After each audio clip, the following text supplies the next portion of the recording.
Actually, I'm sorry. This is kind of. It seems like it's been like, oh, I'm gonna pull this out of the hat for the podcast. No, but this is true. I actually totally forgot to tell you. A friend of mine ran into Kim, and she said to say hello.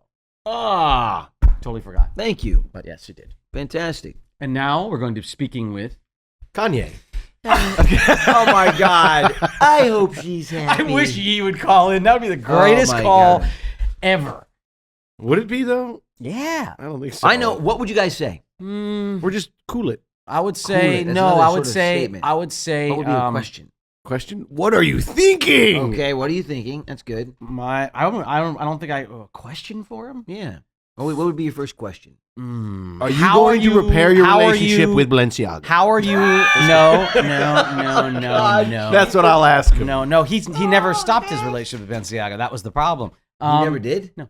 He wore their clothes and was like, "I'm still with the Balenciaga family." Okay. No, I think what I might ask him strange family to be a part of. I think what I might ask him is how he was holding up with the doors all being closed on him. Whether he's right or wrong, I just would like to know how he's holding up because he seems like he deals with quite a lot. Yeah. And I'm not the type of person that first jumps on people and says this and that. I know what he's saying. You would say first, mentally, how are you, Kanye? Well, I was actually going to just say, like, how you feeling, buddy? How are you? Is it everything okay? Yeah, are you okay? How's everything going? You know, and then I would and then I would say, what color do you see when I say Pete Davidson? Red? Oh blurred vision? It's so terrible. Well, listen, everybody goes through shit, you know what I mean? And everybody go through Pete Davidson. And everybody apparently has been with Pete Davidson. So yeah. But you know, like I get it. It sucks. I would. It's nothing. It's never going to be easy as a man in any situation to have a family, you know, shattered and then have your significant other. He also struggles with a mental illness that is rough. I have friends who are bipolar. It's not.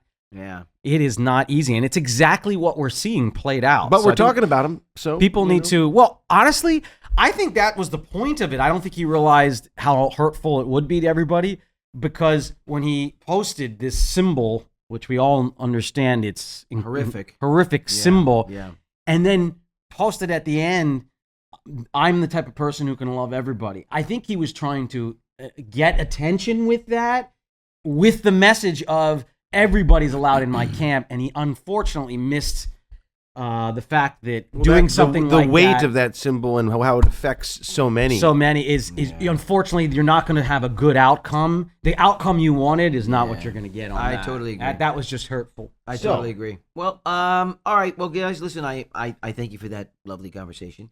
We have to move on now to something a little bit more fun. Oh boy, here we go again. My favorite part of the show. No, stop saying this. I've heard this every week. I can't hear it anymore. Out of the show.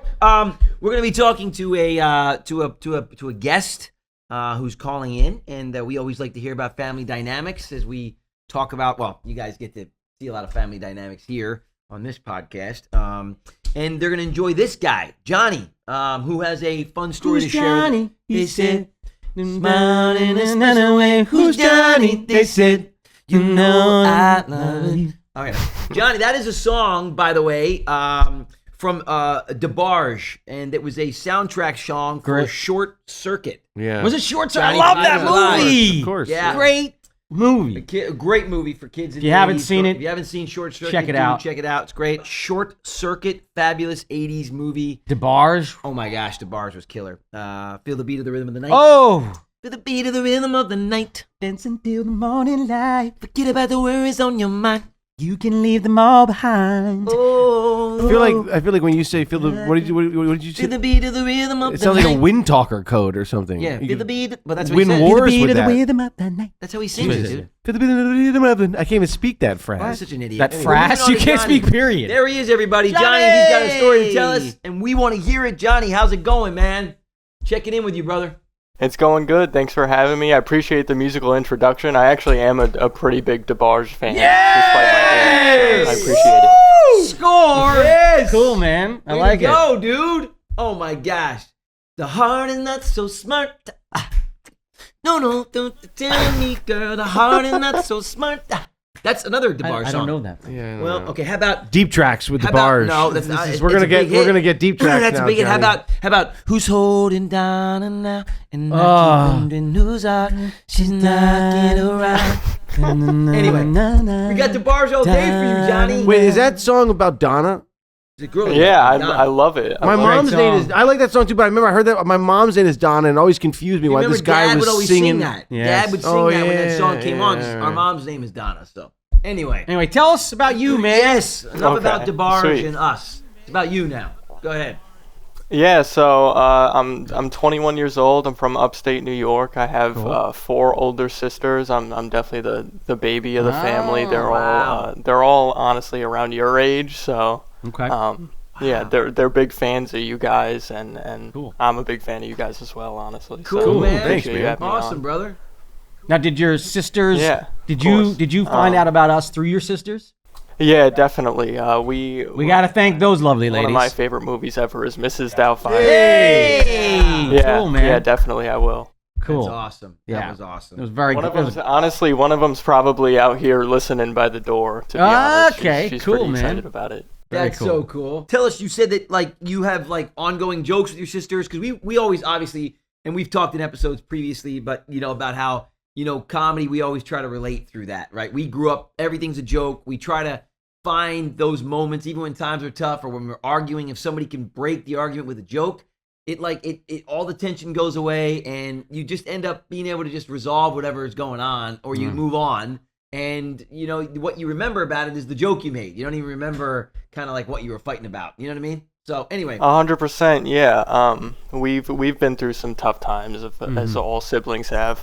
We lost our mom at a pretty young age, and one of the ways that we got through that was just kind of coping with humor and stuff. We would always make videos and stuff. One of our favorite scenes ever is when in Mrs. Doubtfire, when the lemon gets thrown at the Yes, at the back the of the run guy's by head. So, fruiting. Drive-by food. we spent was it? hours.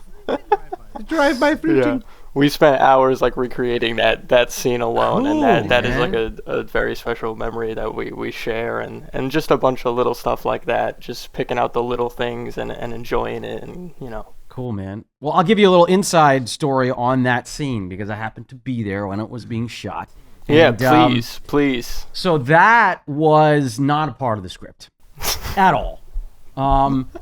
Robin and the director wanted something in there to kind of be a bit of a bigger gag to kind of, open this scene up by the pool. So Robin was at, I think it was like the craft service table, and he grabbed a bunch of fruit and he was like, I'm going to do something with this fruit. Nobody knew what was going to happen. And I'm not kidding. The first take was that one. He beamed him, hit him. Now, we did takes after that, missed. So that was the first take, and nobody knew what Robin was going to say. And that line he delivered after with the drive-by fruiting, that line almost was not going to be able to be used because every single 150 people, the crew, on the offside of the camera on that just absolutely broke down laughing and could not control themselves. And we had to actually take a 10-minute break afterwards because nobody could get back to work. We were all still just like crying, just tears rolling down our face. And that's kind of the way he was, man. I wish and I want, and I've always said this, I would love for the studio that has all that footage, all that film, because, Robin would do like 20 or 30 takes on everything, and they were all different. And some of them were even funnier than the bits that made it in the movie, but I'm not kidding. In those days, you couldn't, if the crew broke, you couldn't use the take. And the crew were just breaking. The camera guys were dropping cameras because of him.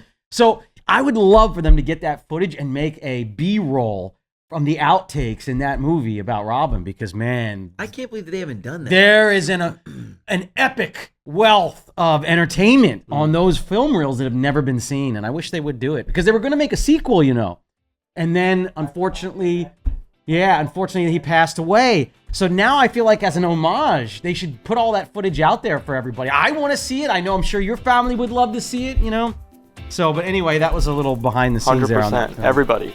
Yeah. Thank you so much for watching this clip of the Brotherly Love Podcast. For full episodes, go to the Brotherly Love Pod's YouTube channel, link in the description. And for exclusive weekly bonus content, join our Patreon right now. That's right. There's a link in the description for that too. Thanks so much for tuning in. Thank you. Thanks.